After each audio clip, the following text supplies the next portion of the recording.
Hello po sa lahat po ng mga Don Bell fan at sa lahat ng mga nagmamahal kay Donnie Pangilinan and Miss Bel Mariano. Isa na naman pong napakagandang news kung saan ito pong Don Bell, hindi man po nila sabihin ng tahasan pero kitang-kita natin talagang sila yung tinutukoy sa blind item na ito.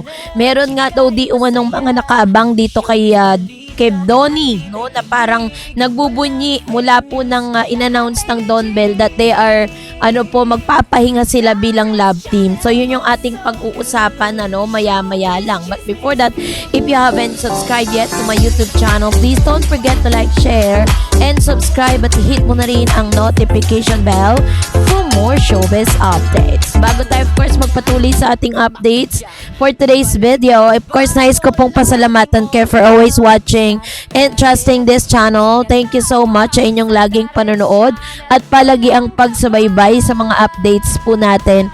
Maraming salamat po. At ngayong araw, eto na, let's talk about this one dahil isa sa mga video kung saan inilabas ni Miss Christy Permin patungkol sa blind item na ito at kitang-kita naman sa mga ebidensya na talagang ang Don Bell po ang tinutukoy. So para po maunawaan natin yan, panoorin natin ang isang video clip na ito na alam ko pong pati kayo ay talaga namang agree sa sasabihin ko patungkol dito. Let's watch this. Sino ba yan? Sino nga ba yan? Sino ba yan? Ito na nga ang ating blind item for today's video. Naku, kamakailan nag-iiyakan ng mga fans ito, ha? Oy, kasi dahil love team ito? Oo, love team ito, nag-iiyakan. Sobrang nag-iiyakan. Nakakalungkot naman talaga.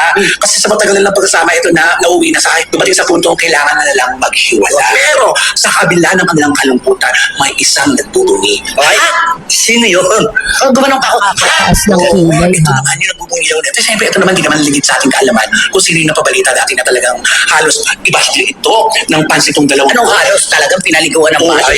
Na talagang parang, ano naman yan? Nakita mo meron nga kami, sila nga ang pinipare namin kung may eksena ka naman. May eksena. Ngayon, maghihiwalay. So, it's about time.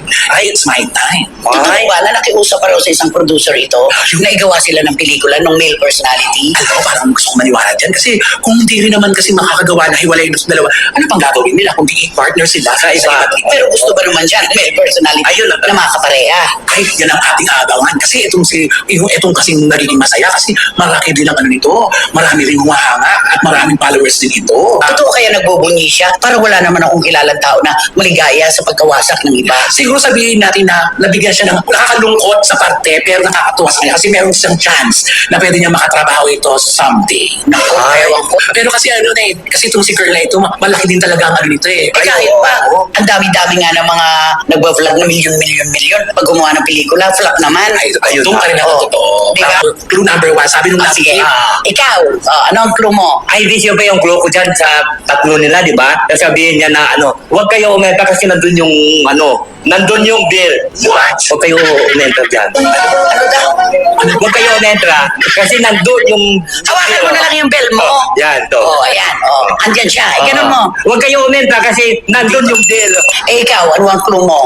Naku, pag pumasok tong girl, sabi niya, ako ang e-entrata dyan. Ay, gano'n? Di ba, pag pumasok, Ako, Ang di galan mo ba? ng N. ako ang e-entrata dyan. Kasi may N. Si Man, yung isa. Si anak ka. Magbigay pa na isang clue. Bukod sa bell. Ay, di, sumabi na lang sila lahat. Para walang gulo. Para wala ng gulo. Ano? Sumubi-subi. Sumubin na lang kayo. Para wala ng gulo. Wala na. Wala na Hindi kaya pagkakataon. siya ang pasyubin? Ayun, ang problema. Okay. Nako, mga ka-CFMers at mga ka-SNN. Diyos ko, napakaraming clue, 'di ba? Una, nagbel, so si Bel Mariano.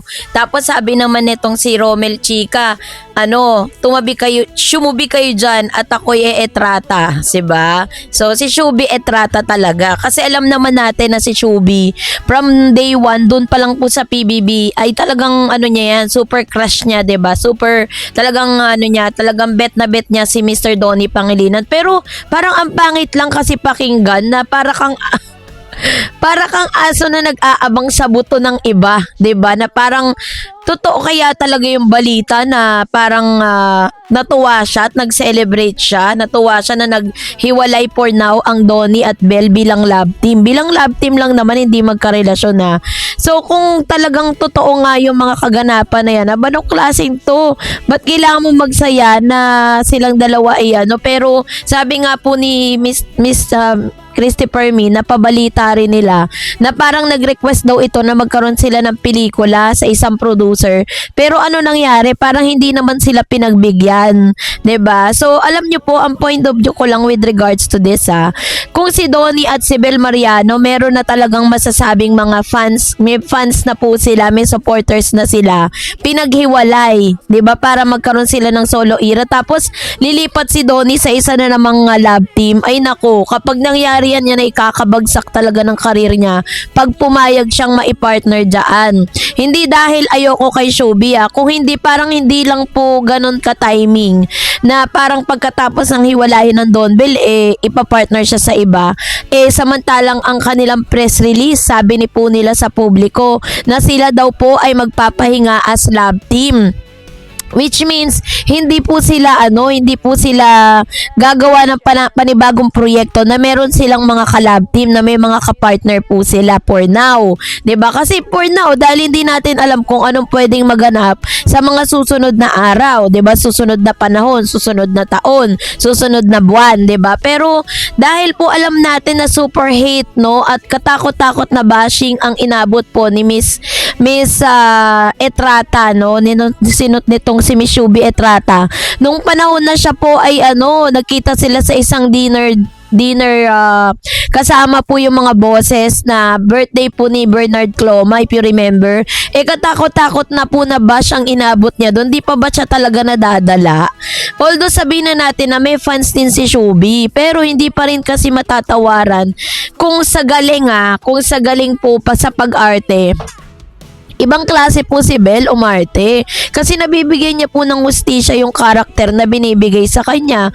Ngayon, if I were Donnie, I would not allow, no? Hindi ako mag-a-allow ng isang taong papasok sa buhay ko as a love team na hindi pa rin naman ganun kasikat, na wala pa naman din talagang ganun na patunayan sa showbiz, 'di ba?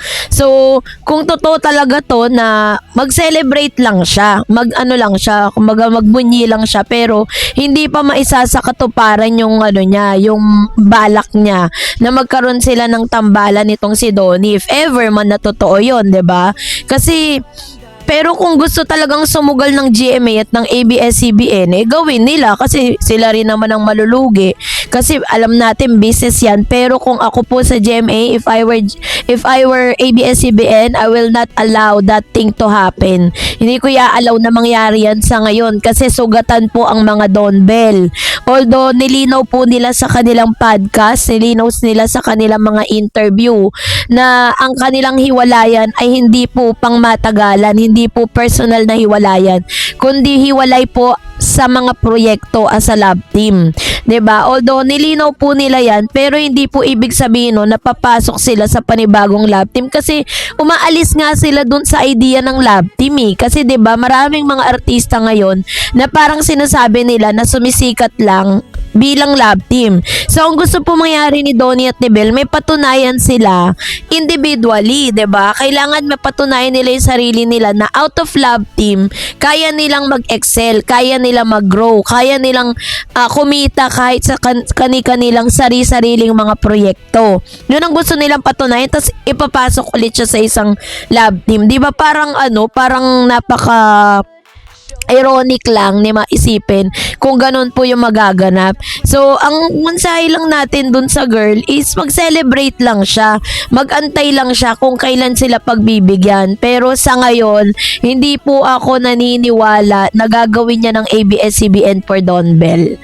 I don't think so. Kaya naman kung ako kay Donnie, ipag-isipan niyang mabuti bago niya tanggapin to kasi baka ito na yung ikabagsak ng kanyang career, 'di ba? So, kayo po, anong yung saloobin patungkol dito, mag-comment kayo sa comment section. And that's it for today. For more videos and updates, please don't forget to like and subscribe. And please don't forget to follow my Facebook page, Dareds TV, and Dareds channel. God bless everyone!